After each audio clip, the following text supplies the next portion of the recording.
Good afternoon, everyone, and welcome to today's webinar, OEMs and Hygienic Design, Teaming Up for Success, brought to you by the FPSA Food Safety Network.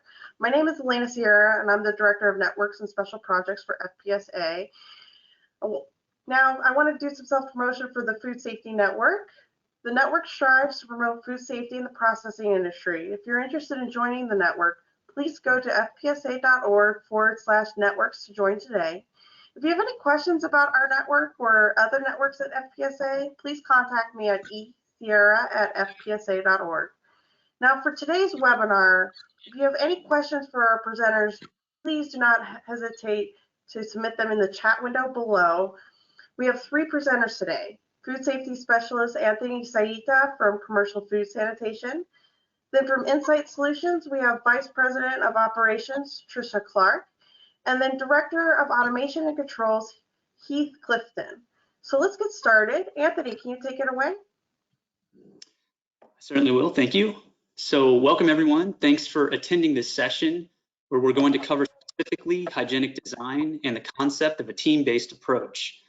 I hope that during this session, we will be able to enlighten you about the importance of why and the benefits of early adoption of a team of key stakeholders, not just to benefit the end user, but also the equipment manufacturer. I'm very happy to be here joining Tricia and Heath in support of the FPSA network.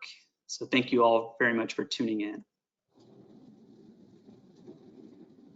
Next slide, please. So what's been standing out most prominently in the industry? From our perspective, it's been a lot to do with labor issues. So maintaining a stable labor force is a constant challenge, especially in sanitation. This is an issue where turnover and lack of resources may compromise food safety. Now, you may be thinking, how can this relate to hygienic design? It may not seem obvious at first. However, putting forth forward-thinking effort into the hygienic design of equipment may be one area of managing food safety risk related to constant turnover shortage issues. So if you think about the complexity of equipment, many details are required for all departments to maintain optimal function of each specific asset, such as sanitation SSOPs, maintenance PMs, periodic cleaning SSOPs, and so on. All of these require training and effort by many individuals to assure the proper management of the asset. The more complexity, the more opportunity for error, such as training, message delivery, sustainability, cutting corners, execution, etc.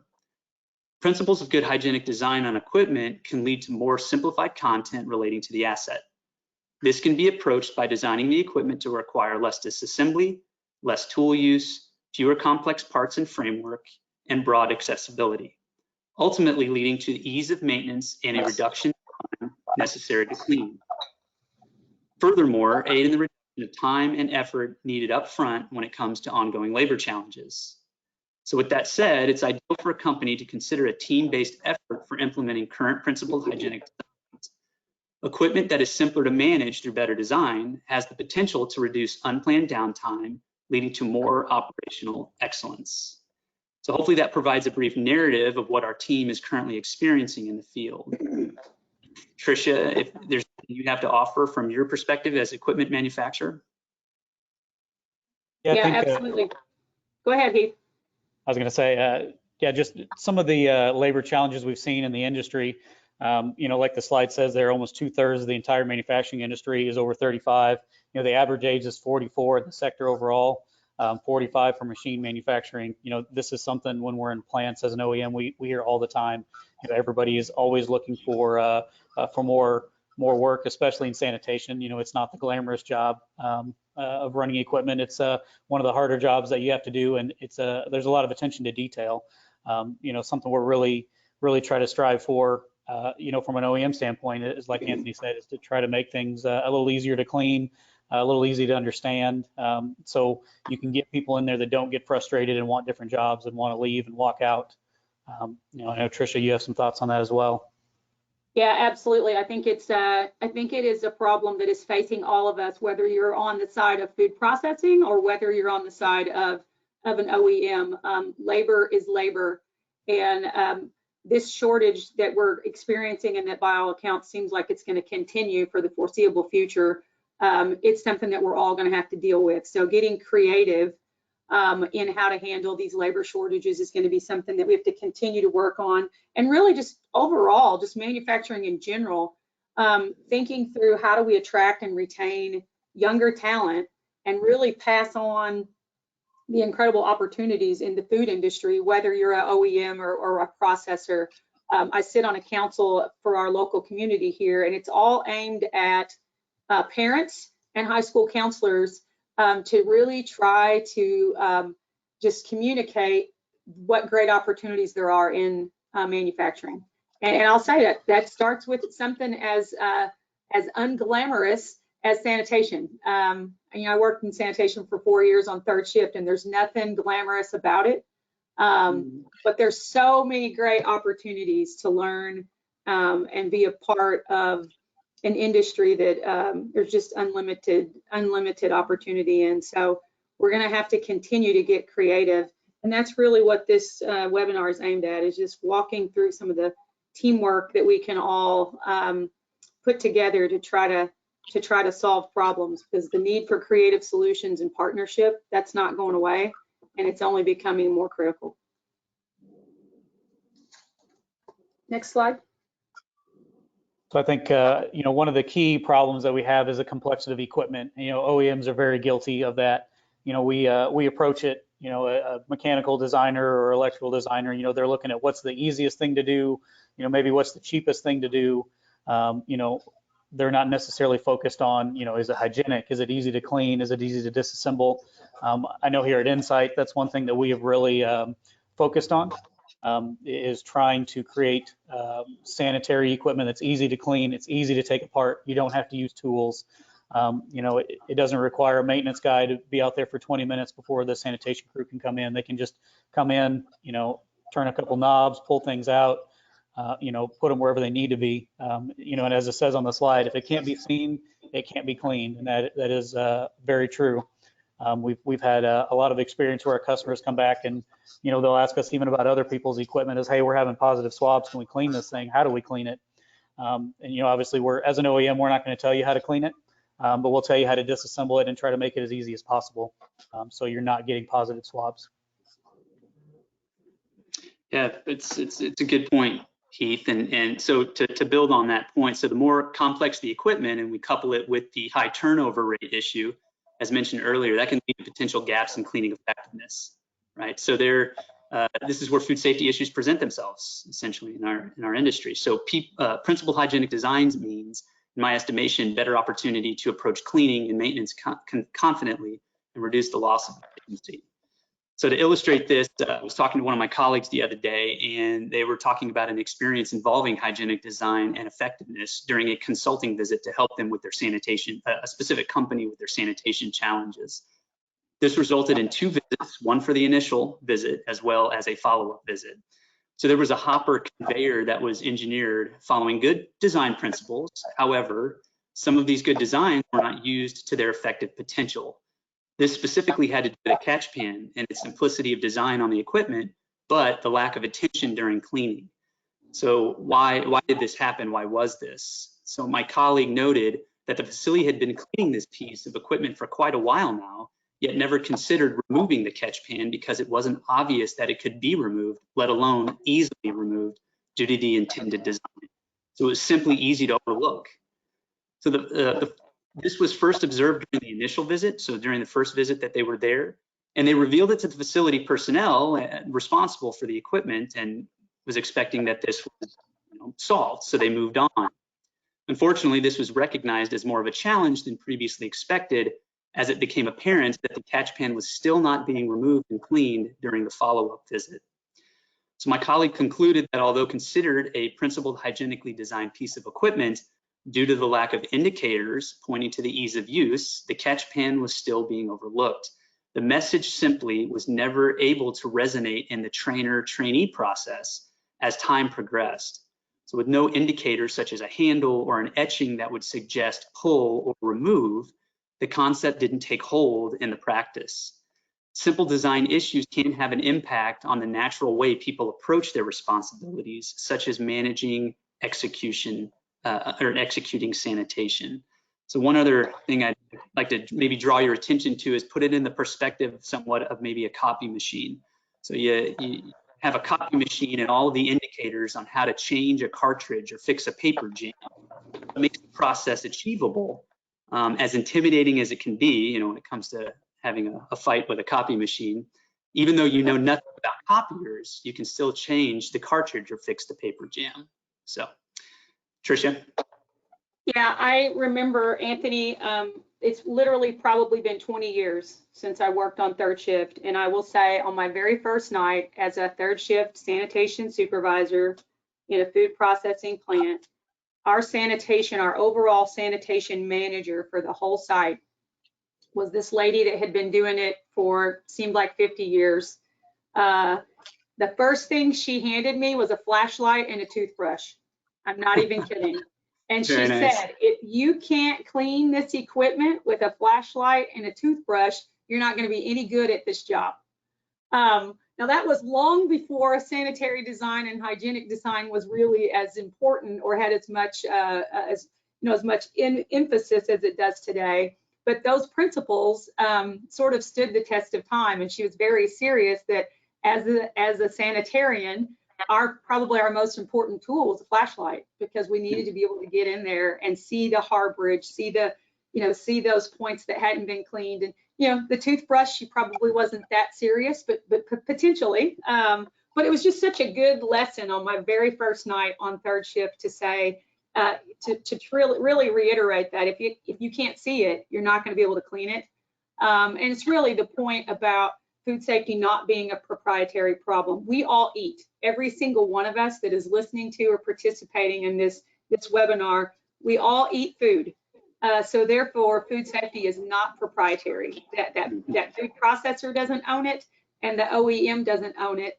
Every single one of us has a vested interest in doing our very best, no matter what side of or what team that you're on.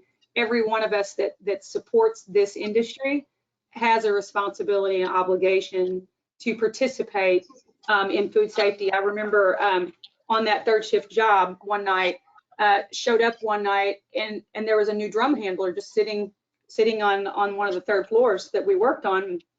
I wasn't even aware that my department would be receiving a new drum handler. And so the next morning I inquired with the engineering manager, and the comment was made, it's a barrel dumper. It's pretty simple, no big deal. And he wasn't wrong. It was a barrel dumper and it was fairly simple design. But what hadn't been considered or what had been overlooked was the fact that there was a pretty intricate plate that had several different bolts that were going to need to be removed, a lot of different areas for harborage potential. And now that meant that's an extra resource that I have to assign. That's a new process that I have to develop to clean it. So what seemed like a simple barrel dumper, really did create some strain. And had we all engaged earlier, had sanitation and quality and engineering and maintenance, probably if we had all engaged earlier, we probably could have landed on perhaps a different design, a simpler design that probably would have allowed for easier access and easier cleaning. So just that simple experience taught me that if I can engage a lot of different people and a lot of different functions in problem solving, we're probably going to come up with a much better solution than if I am the only person who's deciding how something should be done. So we've got a polling question for the group, Elena, if you want to pull that up. So if everybody could just respond to this question, and the question is, how familiar are you with the major hygienic design standards? Are you very familiar? Most of them, some of them, or are you scratching your head and saying, I don't even know what webinar I'm on. What are major hygienic design standards? So if you could just take a minute to respond. We're just trying to kind of gauge where everybody's at. Okay, 75% have voted. Let's close the poll shortly. And Great. 1, 2, 3. Share. All right. And I would say that is probably fairly in line. with what we would anticipate, that most people, most of us know some of them. Few of us know all of them, but I would say that most of us that have some knowledge of the food processing industry or are an OEM that supports the food processing industry, we probably know some of them. The great thing is we can always continue to grow and learn and increase our knowledge of these standards. That's Thanks, great. Elena. Right, next slide. All right, so Heath, you want to start this one? Sure. So, in this slide, we're kind of talking about traditionally what was available for hygienic design. Obviously IP69K, well, maybe not obviously, maybe not everybody knows that. IP69K is a relatively new, concept when you're coming to machine design. Realistically, with how long people have been making equipment, it's a new idea. IP69K, for people that don't understand what that is, it's a full wash down. You can spray it with high pressure water, high heat. Traditionally, most things were IP65 or IP67. They could be wiped down, or they could take a spray of water, but not the high pressure and not the high heat. IP69K components are something that people are trying to get to because they want to have that option. The more opportunity you have to incorporate IP69K components into your equipment, the less things you have to bag, the less things you have to worry about, especially when it comes to electronics, getting ruined. If it gets sprayed down, it's not a big deal. Traditionally, they're probably easier to clean because they're trying to follow some of those hygienic standards where there's no flat surfaces. You're not creating harborage points by adding these the components on themselves. So that's something, as OEMs that they should be pushing towards. As an end user, if you're not getting that from an OEM, I would challenge you to push back on them and say, hey, we want IP69K components, or we want IP67 components. We want to be able to clean this easier, wash it down easier. Like Anthony's example earlier, where you were talking about it was designed hygienically, but maybe wasn't obvious how to take it apart. With laser, most parts now, stainless steel, are getting lasered or water jetted out. You can put engravings on there to identify to sanitation or to maintenance guys where to take things apart, how to clean it easier. Those are things, if you're not seeing, that you should start asking for. And as an OEM, we're trying to raise our bar. I'm gonna promote Anthony here for a minute and see if I can get him to smile. We send all of our designers to commercial food sanitation's training. They have a sanitation training. If you're not familiar with them, it's a great training. You don't see very many OEMs there because that's not really a focus for a lot of them, but it has been for us, and it should be for everybody. Like Tricia said, sanitary. Sorry, what do you always say, Tricia? Food safety. Food safety is not proprietary. There we go. Food safety isn't proprietary. It should be everybody's job to make sure that what they're making is safe and is good. And that's really a push that we need to be seeing if you're not seeing it from OEMs.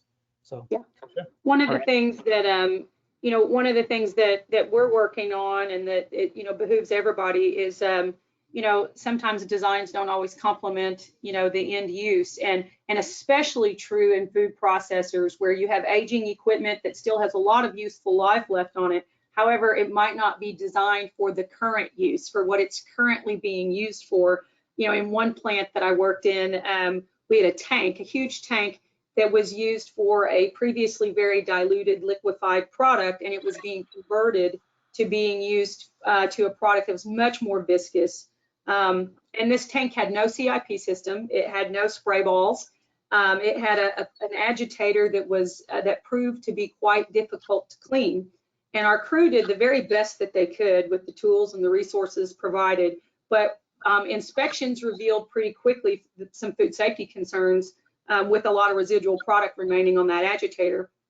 And ultimately, we had to remove the agitator and replace it with a much more suitable application.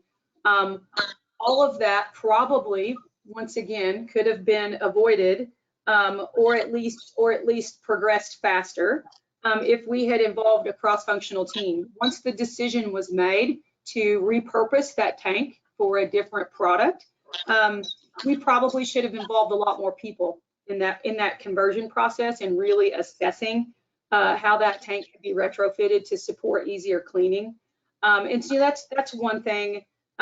Also, from an OEM standpoint, one of the things that we're really trying to challenge ourselves, if you've been an OEM for a long time, at Ensight, we've, been in the business for 60 years. If we're not careful, those of us that have been in the business for a long time, whether you're an OEM or whether you're a food processor, we will assume that we've seen everything, and we might assume that we've built all of the equipment before, and that can, if we're not careful, that can kind of lead to what I call copy and paste versus being a true solution provider. So we don't, that can lead to a bit of a false sense of security, and it can really lead to a lack of a real careful understanding of what is the customer trying to accomplish. What are they really wanting to accomplish? If we're not really paying careful attention and being committed to really learning and understanding everything possible to provide the best solution, we're going to end up selling a snow shovel in Jamaica if we're not careful. So really trying to avoid that copy paste mentality of, oh, we've made this before, we'll just pull up this design and copy and paste it, but really trying to make sure we really understand what is the customer trying to accomplish, and are we providing a solution that will help them accomplish that objective. Anthony? Yeah, no, it's great perspective, Tricia. And just for the record, if you're that good at marketing to sell a snow shovel in Jamaica, I'm going to join your company and invest. So from our perspective as food safety specialists, as consultants, what we do as a part of our consulting is we visit these facilities and we'll look at their hygienic design programs. We'll look at their process, their documentation, and what they're going through. And what we see oftentimes when it comes to equipment related projects is that the focus between the corporate representative and the OEM is seeking to gain the OEE, right? So the overall equipment effectiveness. So does it have good structural integrity, and does it run well? And rightfully so. We need to look at those types of things. Hopefully Tricia and Heath won't agree with that. However, they may not always apply due diligence with the cleaning, maintenance, and associated utilities for the design of the equipment. So let's take, for instance, utility components. It's easy to overlook during the design phase how all the wiring, the conduit, air and water lines, the filters, once installed, can create inaccessibility to an otherwise well-designed hygienic piece of equipment. So all of these connection points may make the equipment less sanitary, potentially even more difficult to clean. Therefore, it's important to have those key individuals representing their respective areas of expertise present from the beginning, so that these design issues can be addressed appropriately for the success of everyone involved. And I know that Tricia and Heath have both mentioned that a couple times already, but I'm going to go ahead and continue to stand on that soapbox and drive that message home as we progress through the rest of this presentation. So let's take another poll question. So is the hygienically designed equipment currently available worth the price tag? Give you guys a minute to answer the question. Yes, mostly. No, we don't consider hygienic design for most of our equipment. Not my call, which we hear that often as well.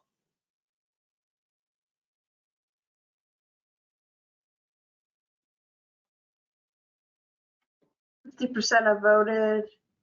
Let's just get a few more.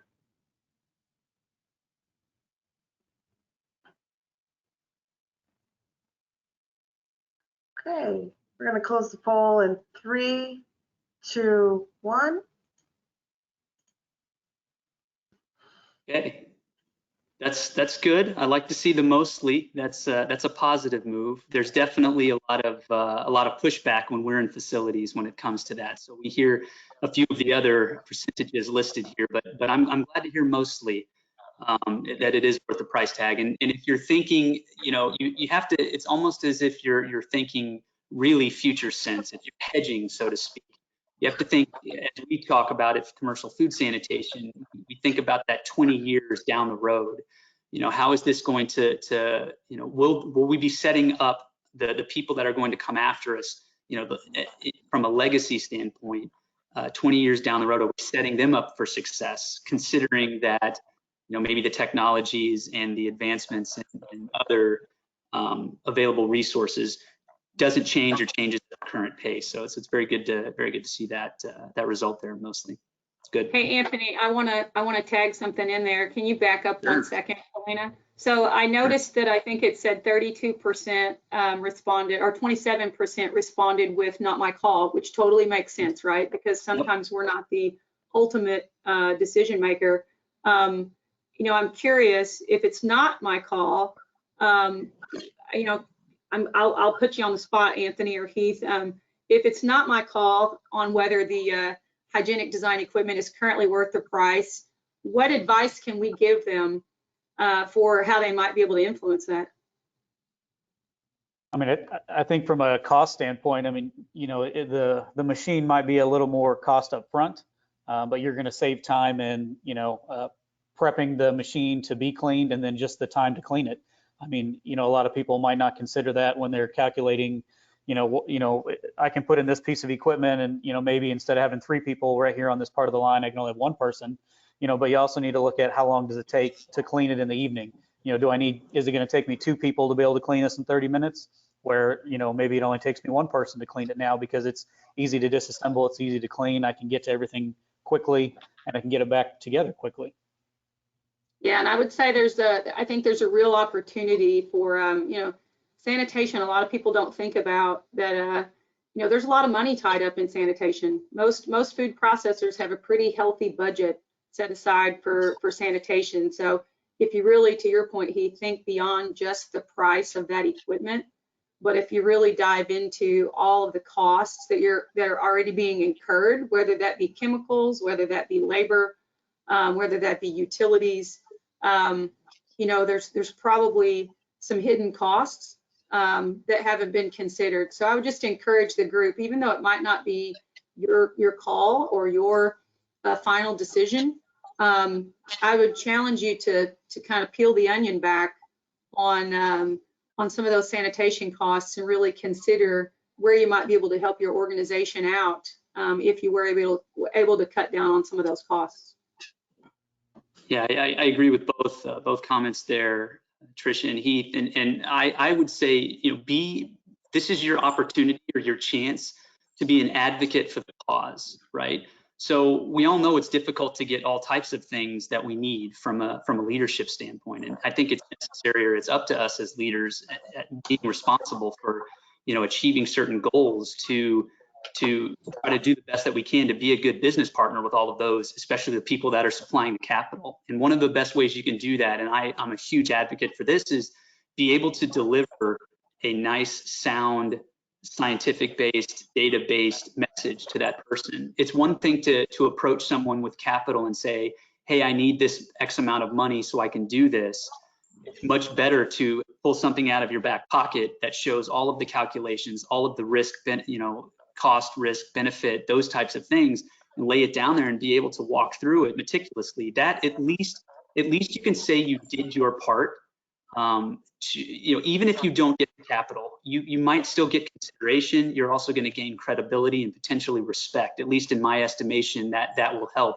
And you might be thought about for future projects. So there's all kinds of great advancements and benefits that you can get from doing something like that. But be an advocate for the cause. I know we're talking specifically about hygienic design, but that's what I would say.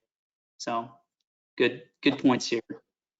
And to comment one last thing on the price of IP69K or hygienically designed equipment, it might be a little more expensive now, especially as an OEM who's buying equipment. Because there's not a lot of IP69K options out there. So the people that have options, it might be a fairly new thing for them, and they're a little more expensive. As we continue to push more towards that realm of equipment, the prices will come down, and it'll be more feasible to be able to do that. Because even now, as an OEM, there, some things that we know, yep, that's IP69K, that's really hygienically designed really well. It's not feasible to put it on every piece of equipment. Sometimes it just doesn't make sense. But as those become more available, the price will go down and it'll be better. Yep, the demand for the creation of those types of things and getting rid of the old technology. So, yep. Absolutely. All right. So move on to the next slide here. So once again, going to get back on my soapbox. So talk about the benefits of assembling a team during the early phase of hygienic design can do more than just remove barriers. This will enable the promotion of open communication and the necessary and valuable exchange of ideas. These alone can position the team and the facility for a more successful outcome across the board. You must always keep at the forefront of your mind that there's not just one customer you must please in the overall deliverable when designing and commissioning a new asset. There are several stakeholders, when included, that will benefit from the discussions and relationship in the long run. You have only to gain by including the necessary key personnel during this process. Tricia? Yeah, I think, I think that the biggest thing that I think that the team approach offers is it just removes so many barriers. Collaborating is not easy. It's not something that we all just naturally gravitate to. But it's so important because not a single one of us has all the answers. My group hears me chirp quite often that every one of us is the beneficiary of someone else's decision. No matter where you are on the ladder, you are the beneficiary of someone else's decision. And the decisions that I make every day impact somebody and further down. So how do I ensure that I'm partnering for success? Well, I can do that by just mandating and giving answers. That's not going to get too far. It's going to be better if we collaborate. And quite honestly, hygienic design, sanitary design, whatever name you give it, I honestly don't think of it as one bit different than insurance. It's just like the insurance I buy on my car, on my house. I hope I never have to use it, but it's brand protection. It's protecting the brand for the food processor. It's protecting the brand for the OEM. So the more people that we can get involved in that process is so much better.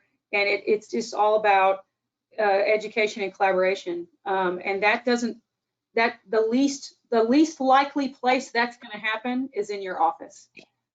Collaboration doesn't often occur in your office with the door shut. Most of the time it occurs on the shop floor. Heath and I had the pleasure to get to spend about 8 weeks in a test site with some really gross product. And it was not the most glamorous project, but boy, did we learn a lot, right? We smelled pretty bad for a while, but we also learned a lot. So I think the more that you can involve your safety manager, your quality manager, your maintenance manager, your engineering, your operations, there's not a single one of those functions that's more important than the other. It's more about what are each of those functions' pain points? What are they trying to accomplish? What are they responsible for? And let your data tell the story. What problem are you trying to solve? But we've got to demand that we spend time with somebody besides engineering. I like engineering, really smart folks, but they don't know everything. And sometimes they just need an ops person that's willing to throw some chicken to say, hey, what about this? What about that? It really starts with getting out into the floor. Go see the action. Go see the action. Get out of your office. If you've not observed a sanitation and you're in a food processing plant, go do it. It's a challenge for us as the OEMs. How many of us have actually observed a sanitation in one of our customer locations? It's often not usually what we think about, but it's probably one of the best things that we could do is to go see how are our customers interacting with that piece of equipment that we sold them, and is it meeting their expectations? Is it helping them achieve their goals? So it all starts with leave your office. You're gonna accomplish a whole lot more the minute you walk out your office and go see what everybody else is working on. Heath, I think you've got a polling question, right? I do. I wanted to kind of comment on what you were saying. So as an engineer having the opportunity to go clean a piece of equipment, I didn't design the piece of equipment, but getting the Tyvek suit on and sweating and cleaning, it burns a very good image into your mind when you're looking at a piece of equipment or reviewing it or helping somebody design something that hey, you should make this really easy for people because it can be really hard. One of the other things that Tricia touched on, kind of this whole slide is, collaborating with people. When you're working with an OEM, if they make suggestions, they're probably making those suggestions for a reason. Even, like Tricia said, not everybody knows everything. Try to get your sanitation manager in there, or anybody from sanitation, anybody from their maintenance. I think specifically of a project, we had something simple as a conveyor. It was a 60-foot conveyor. Normally we would put belt lifters on there. The end user, the customer, didn't want the belt lifters on there. And we really tried to encourage them to put the belt lifters on there, because we're like, we're not sure how you're going to clean it, because if you unhook the 60-foot belt, it's gone. It's going to take a while to put it back on. They ended up not going with it. Once they got it into their facility, they started messing with it. They asked us to come back and put belt lifters on, because their sanitation came in and asked them, how are we going to clean this? There's no way we're going to be able to clean this, take it apart, and not get positive swabs. So, number one, try to when you work with OEMs, try to listen to some of their suggestions. And as an OEM, try to listen to customer suggestions, because they know how to clean things and what they need to do. So I think I'm done on my soapbox that time. So we can go into the next polling question. Do you include at a minimum plant sanitation, quality, maintenance, and operations personnel during the design review? And here you have always, most of the time, some of the time, hardly ever, or never.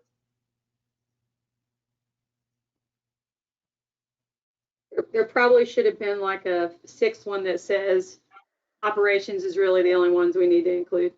It's a personal preference, I think, there, Tricia. We've got about 60% voting. It doesn't look like we're getting more responses, so I'm going to close the poll in 3, 2, 1.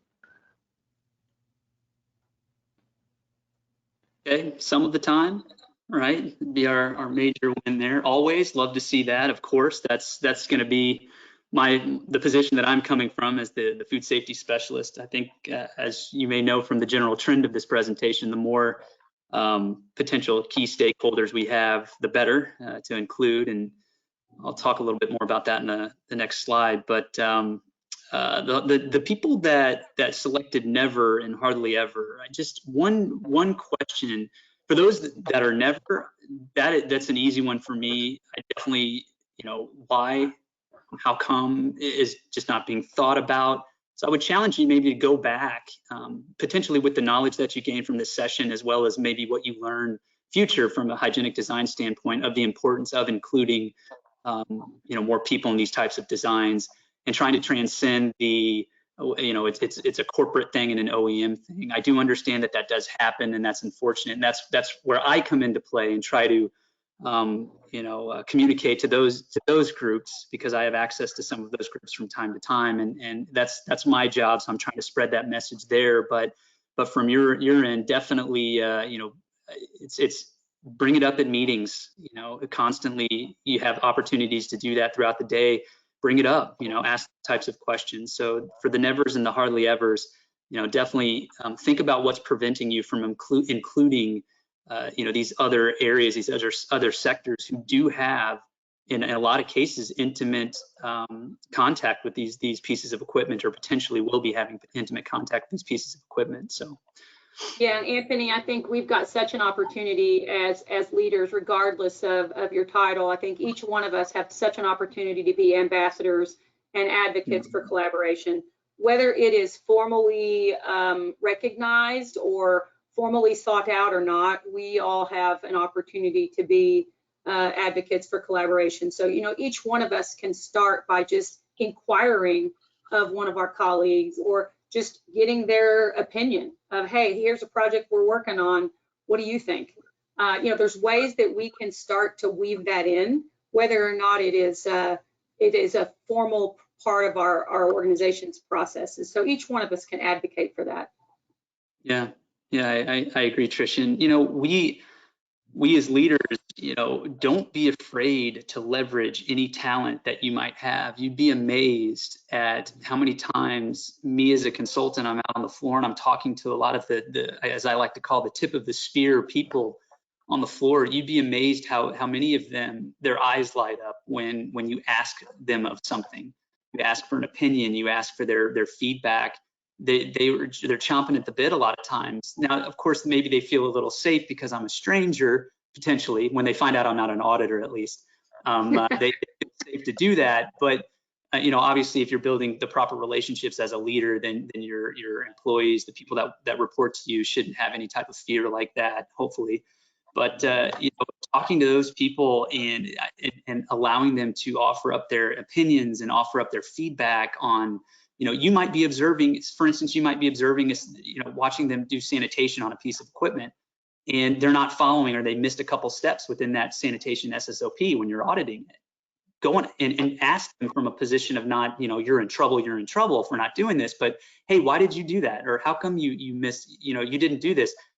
You know, hopefully they'll be able to talk to you openly and explain to you, you know, oh, well, it seemed easier, or I didn't know I was supposed to, or, you know, so many things can come out of it. And you could potentially find hygienic design focus points that you can take back to your design teams, and you can discuss that. Hey, you know, I noticed this, and we might be able to might have an opportunity to make some changes to gain an efficiency maybe in our sanitation process, and maybe to you know, avoid a potential food safety issue. So I mean, there's so many different things that can take place, but don't be afraid to go and just talk to the tip of the spear folks out there, and really try to get inside their mind to help them make their job better, make their life better, in turn making your life better and the company better, and then of course ultimately for the customer. So Tricia, Heath. Yeah. You know, Next slide. Yeah, so I think that really takes us into kind of our next slide, Anthony. I think you just kind of touched on it a little bit right there, or a lot on it right there. Is, you know, who do you include, you know, for best solutions? They don't come from the top. They don't come from the, you know, from the people that sit in offices. You know, we encourage, you know, we manufacture equipment here in Ensight. We encourage all of our designers, all of our anybody in the offices to go out to the floor and talk to those guys. Some of the best ideas have come from people that have no formal education, have no you know, no specialty in what they're doing, but they can see a problem, and they know how to fix it. And they're like, hey, this would be a lot easier, you know, and we try to encourage, you know, them to understand sanitary concepts as well, so they can give us feedback on that as well.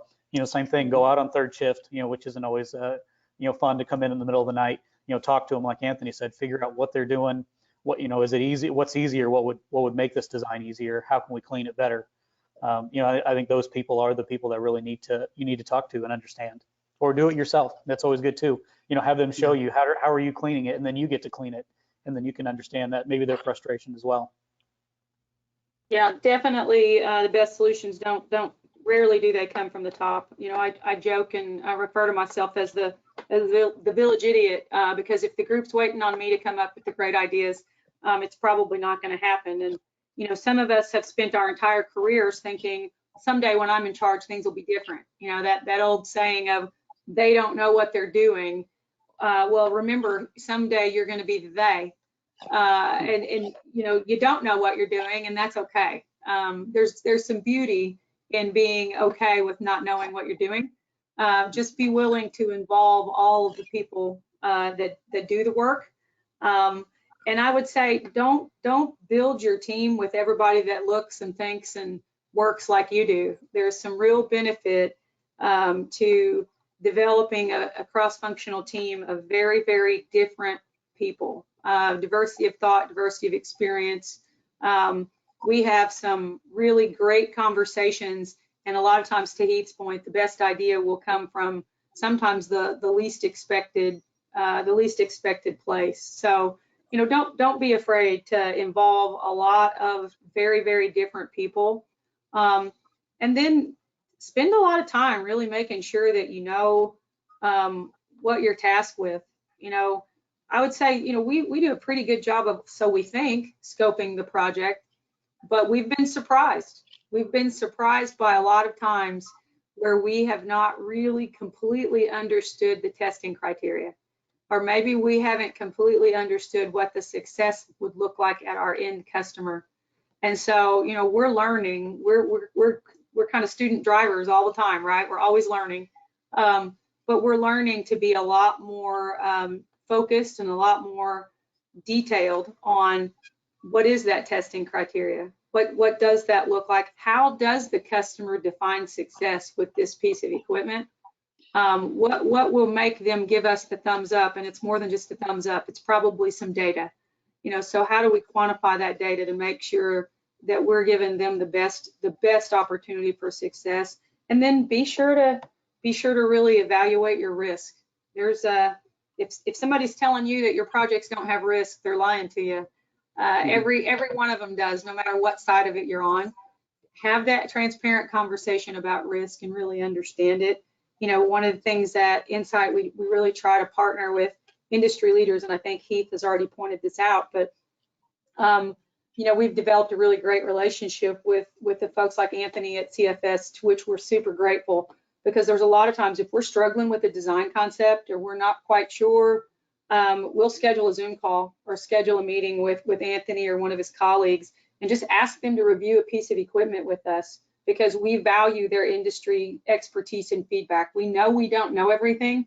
We know that we've got partners like Anthony and the CFS team out in the field constantly interacting with food processors.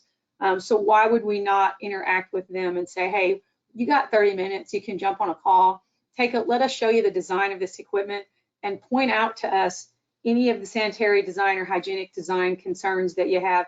And we have literally pulled models apart and had Anthony and his peers, you know, just express their concern about, you know, various different things. And then to Heath's point, that sanitation essentials training, it has really been a game changer for us, for our teams to be able to interact directly with industry experts and food processors.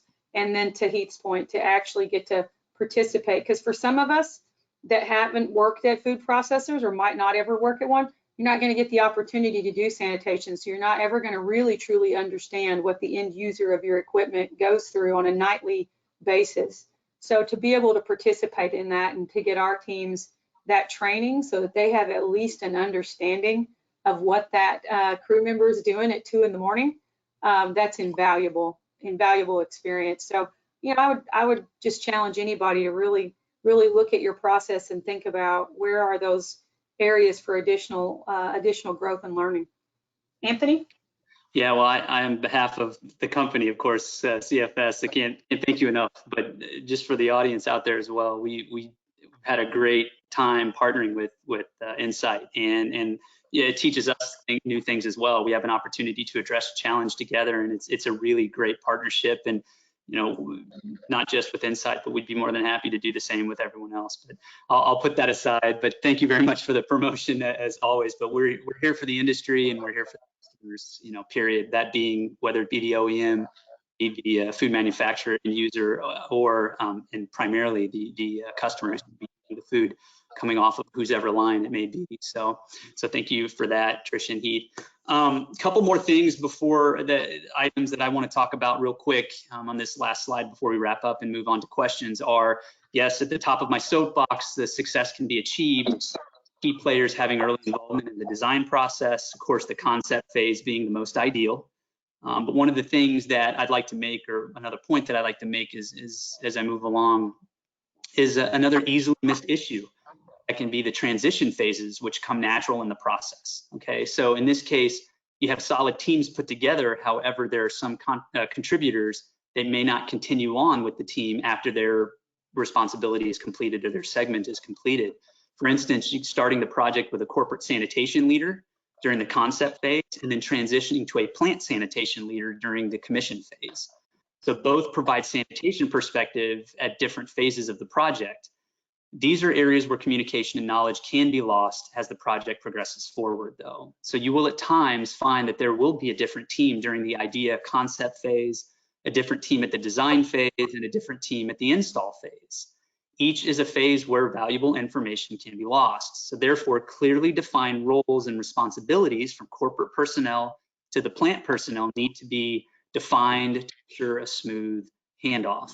This way you avoid the silos between the different teams and you prevent knowledge from being left out. Knowledge such as what was agreed to with the design and install, what still needs to be addressed, and the available options to do that, okay? So one of the last things here is the tools. What tools do we use? Well, as mentioned earlier in that first poll question, there's a lot of different types of checklists out there. They're available from many different sources, depending on your region, your area of manufacturing. There's something out there for everybody, everyone, okay, every industry. These checklists can be very handy for the team to use, constantly referred to as the project progresses. So meeting minutes, participation rosters with signatures and dates, follow-up and closeout records, they all can help aid the process and can be available for review anytime throughout the process by all involved. That means corporate, plant, OEMs, and of course your subject matter experts that you might include in that process. Whereas sometimes that's what commercial food sanitation comes in, we're involved in. So just keep that in mind as you use those. And then just the last thing here that I want to make a point on is, we all have the same overarching goal, all right, in this industry, feeding the world in the safest, most cost-effective way. And that's our goal. I want you to think about who the most important people are in your life. Those are the ones who should motivate all of you to put forth the best effort possible when it comes to food safety, hands down. So I will challenge you to start thinking about today your role in hygienic design and how you can impact the industry one piece of equipment at a time. So I thank everyone else for your time participating here with us today, joining us today and listening. Now I'll go ahead and if Trish and Heath have anything else to offer, if not, we'll turn it over to our moderator to take questions in the time that we have remaining. Sounds good. All right, let's open up the floor to questions. And while those come in, I have a question for Tricia. As a young leader in either an OEM or a food processor, what can I personally do to advance hygienic design if I'm not the ultimate decision maker? I know we kind of touched base on that during the polling questions, but I thought maybe you could speak to that issue briefly. Yeah, I think, I'm never really worried about if a person is the final decision maker or not. And quite honestly, no offense to the senior leaders, because I accidentally am one. Those are the people I don't want to spend time with. So I think as a young leader, learn as much as you can. Be very, very curious. And I would say just ask as many questions as you can. Even though you might not be making the final decision on that project or that piece of equipment, you can still play a very critical key role just in the number of questions that you ask and how you ask the questions, because you're going to force people to think. You're going to be asking the questions, well, why? Well, how will we know if it's successful? Well, what's it supposed to do? What are we trying to accomplish? Just be thinking about what are all of the questions that you can ask, and I promise, regardless of your title, you're going to push that project forward just by being really, really curious and asking a lot of questions. Okay, great. And another question for Anthony. What has been one of the most challenging hygienic design issues you've seen that may have been avoided had a proper team been considered? Goodness. Well, one that comes to mind, yes, and I'll try not to go into too much detail. I could probably ramble on it for days, but I do remember being brought in at one point in time to a facility where I was asked to help develop an SSOP for a brand new piece of equipment that they were commissioning. And it was a really unique piece of equipment. It's proprietary, so I can't talk too much to the design. However, I will say that there was I just remember when I was looking to write up the, what components needed to be removed and torn down and what could potentially, and the reason being was because it was considered a harborage point from my hygienic design knowledge. There was a nice view glass, which was a really thick piece of glass. It was, I can't explain, the details on it enough. It was just a really nice chunk of glass, a big piece of equipment, let's put it to you that way. And it was bolted in place all around the entire frame of the glass. And so, of course, the first thing I said, well, this is, you're already, because they had run the piece of equipment a couple of times and I could see product build up already. And I said, well, this is going to have to be disassembled. And they looked at me cross-eyed because it was, these were huge bolts. And I said, you're going to have to remove these. So while I was there, we did remove it, and it took just way too long, just way too long. It's not favorable. It was probably never going to be removed if I didn't bring it up to them that it needed to be removed just because of the design. And sure enough, when we opened it up, there's multiple gaskets and seals on this nice, this was a thick piece of glass. And between every layer, there was an ingress of product residue. And it was due because there was a little bit of moisture. Even though it was supposed to be dry, they were still getting a little bit of moisture. I'm sure it came from the atmosphere. However, it was an eye-opener for them. And I do believe, I didn't go into about the hygienic design of it, but it was definitely one of those situations where it was, hey, this is what we need. The OEM, they spec'd it out, they designed it, they got some sort of an approval from somewhere, and then they just brought it into the facility, and then it was, oh, we have to clean it. So those are the situations we want to avoid. We always harp on those. We always talk about those, especially if you come to one of our trainings at, SET, the Sanitation Essentials training, or the Hygienic Design training. We have 2 different courses in that from those 2 beginner courses. We'll talk about that at one point in time. Either we'll hear it from the audience or one of the participants, or we'll actually talk about it ourselves because it's very, very common. So once again, if you can, just consider at least bringing in a couple people, start small if you have to. Key stakeholders. Bring a sanitation person, bring a quality or an operations and a quality person. Quality being maybe sanitation, and definitely keep a maintenance person as well. So at least those 3. At least at a minimum, bring those 3 in with, with an engineer and whatnot, just to get some input, even if it's 1 meeting. Start small, but build it into your program. Definitely build it into your program. You can avoid a situation like that. So, and I have no idea if the company, I haven't been back for a secondary visit, don't know if they're still, working through that, but they definitely have had a challenge on their hand. And I assume the cost of that equipment, I'm sure that they probably are still working through it. But yeah, so thanks for the question. Great. Now, we have a question from Victor. He asks, what is a good standard that describes proper sanitation principles more focusing on temperature, pressure, and volume, as IP 69K seems to be a way and beyond what happens in a plant? His question goes further on, and he asks, have you seen large OEMs give out their sanitation procedures to drive the industry? What standards are you seeing that are the forefront of driving the industry? And he goes on to list a couple examples, 3A, USDA, EHEG. Yeah, I can speak to the design principles. Definitely the ones that my team work with a lot. Industry is going to be the AMI, meat for wet cleaning, the GMA, more for dry cleaning, some building and grounds type. EHEG, of course, we are a global company. Commercial food sanitation is, so we handle a lot of those. Not too much in specifics when it comes to pressure, volume, those types of things. So I might let Tricia or Heath, if they can address something to that effect when it comes to the IP rating issues. We do talk a little bit about that in hygienic design, but those are some of the major ones. 3A, of course, and you have your regulatory bodies, which are regulations. We need to meet those, of course, USDA, FDA. But as far as the standards are concerned, the general ones are the AMI, GMA, EHEG, 3A, those types. So. There's another question from Victor, and I don't know if this is an Anthony question or maybe this is a Tricia. How prevalent is the American Meat Institute checklist and that is driving the equipment manufacturing industry and marketing? Would you recommend sanitation essentials training for mechanical design engineers over the hygienic design training? And what are your reasons for why you would recommend one over the other?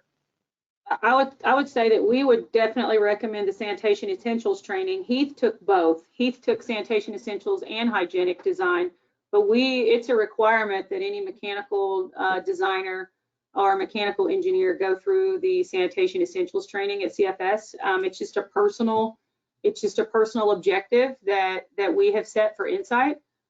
Heath, I think you can probably share what you saw as the compare and contrast between the SET and the hygienic design course, and maybe why we feel like for us SET is better.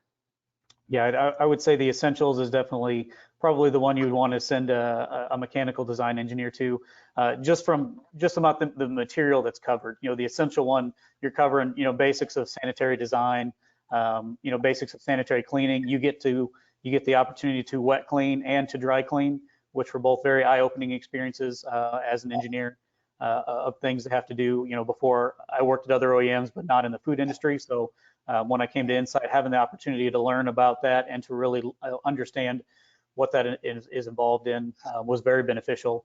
The other training, which HDT. Thank you. That training, in my opinion, it focuses more on kind of really plant design, how to lay out a plant to be hygienic, ready to eat side versus, raw side. Really, if you're designing pieces of equipment, I would say the essentials would be the preference. If you have somebody that's going to be helping lay out plants and design things like that, then the other training would be beneficial as well. So yeah, Anthony, and he, sorry, just real quick, we do talk about equipment. We definitely have a section of equipment as well, because we want to talk about those principles when it comes to equipment design, but it's more of the different components and parts that you might be able to use if you're modifying a piece of equipment later on. But OEMs would definitely benefit on, some of that, the latest and greatest technologies and those types of things. So we talk about, and the principles behind it, why you would want to have this as opposed to this.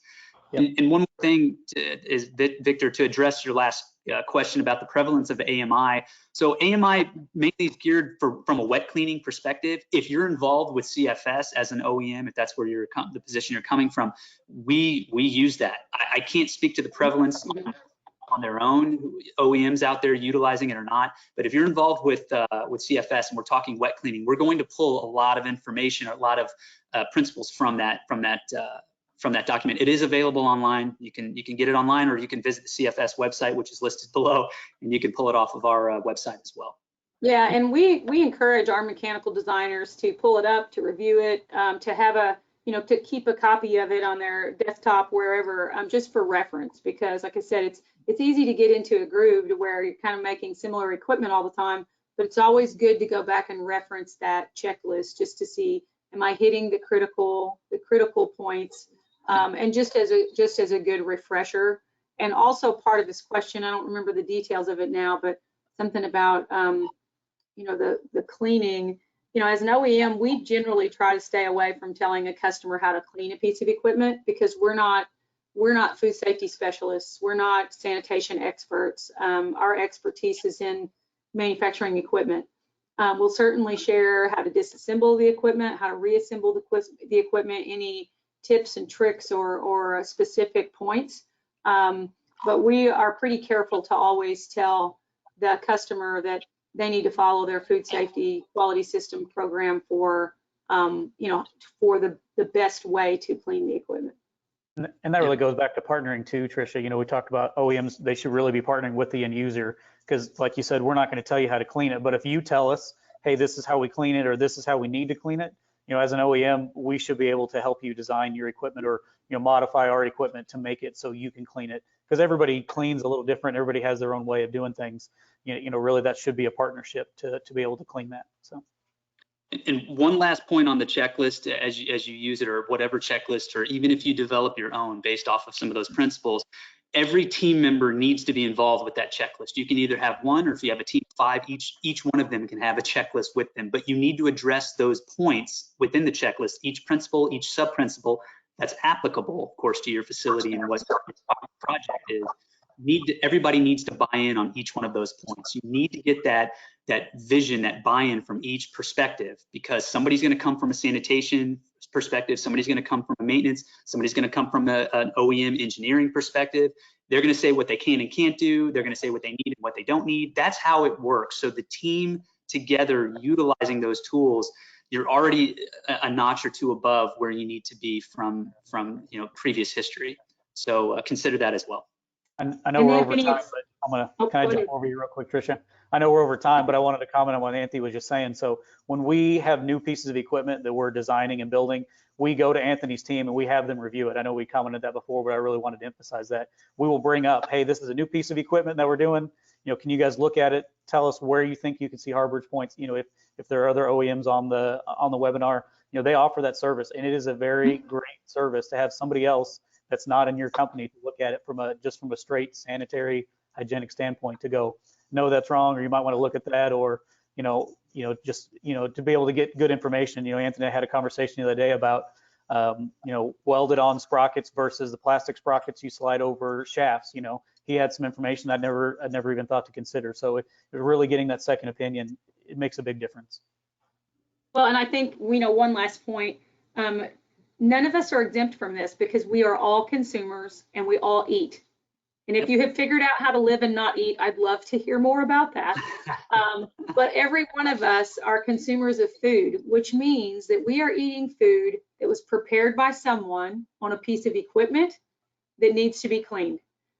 So none of us are exempt from this, whether you're on a food processing side, an OEM side, or whether you just like Whataburger, doesn't matter. You're eating food that somebody prepared on a piece of equipment that needs to be cleaned. So we all have a responsibility to kind of think about that, and what role can we play, because we all want to continue to be able to eat safely, but that requires somebody doing some hard work to make sure that that equipment is accessible as best as possible, and that the person cleaning and preparing the food has the best knowledge, resources, and tools to do that job effectively. We did receive another question. Do you want to stay on and answer, or shall we wrap it up? Or Yeah, we can take one more. Yeah, I'll take it. It seems to be very difficult to find out the sanitation procedures at the food plant level and incorporate it into all standards of the production line. What companies, regulations, standards would you say are driving sanitation? In other words, who would you go to gain more info on today's cleaning standards? Goodness, that's an interesting question. From my perspective, it's subject matter expert, it's expertise. As far as standards out there to tell you about cleaning, if I'm understanding the question correctly, I don't know if there is one standard that tells you specifically how to do it. I will say, from my perspective, my company, Commercial Food Sanitation, we have our own way of teaching how to clean, and you can get that from the SCT if you participate in that. But we've and this has been just basically developed over historical from my team members that throughout the industry, that we've all grown up in the industry and have figured these types of methods and mechanisms out and put them into a format to where we can teach and train to it. So that's essentially where we come from, and that isn't just the actual method of cleaning, it's or the process. It also comes down to how we would format SSOPs or write up documentation. I think I did hear that in your question. So you would incorporate that type of knowledge within your SSOP, and the SSOP, or the Sanitation Standard Operating Procedure, for those who aren't familiar, those documents would be a critical point to explain how step by step to follow through that method or that process that we would train to. So we do have an example of that as well on our website at Commercial Food Sanitation, if you want to check that out too. It's an SSOP example. I really hope that addresses your question, but yeah, I can't say that there's an actual standard for how to do sanitation because it's so different, it's so broad. And as Tricia and Heath will tell you, they design brand new pieces of equipment that have never been designed before, and then they put it into a plant, and it has to have its whole SSOP written and how to clean it.